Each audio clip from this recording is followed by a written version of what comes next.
You know what blows my mind? The number of people who want to get rich quick by throwing money into stocks, crypto, or whatever shiny thing they saw on TikTok, while they're drowning in credit card debt at 22% interest. That's not investing. That's lighting your paycheck on fire and hoping the smoke turns into profit. If you want to finally understand the right order to build wealth, hit that subscribe button, because this video might save you years of financial pain. Here's something crazy. 1 in 3 people has no emergency fund. Most Americans barely have $500 saved.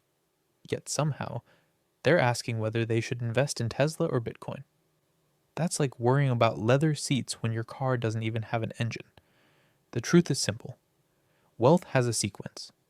And when you skip steps, you lose money, guaranteed. Step 1. Emergency fund. Not because it's exciting, but because life punches everyone in the face eventually. A broken car, medical bill, job loss, without savings, you're forced into debt or forced to sell investments at the worst time. Start with $1,000, then build to 1 month, then 3.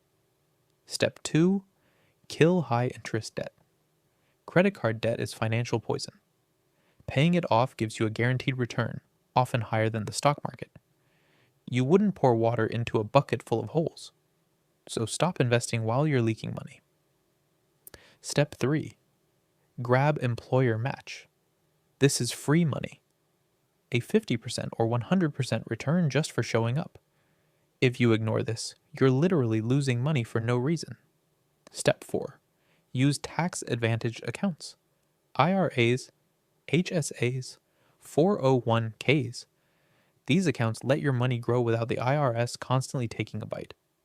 Most people skip straight to taxable investing and lose tens of thousands because of taxes and fees. Only after all of that do you move to step 5, taxable investing. That's where you buy stocks, ETFs, even crypto, after you've built the foundation. Everyone wants the fun part. Nobody wants the boring part. But here's the truth. Wealth isn't built by excitement. It's built by order. Discipline first, investing second. Follow the sequence and your money finally starts working for you instead of against you. Your future self will thank you. Everyone else will still be chasing the next hot stock.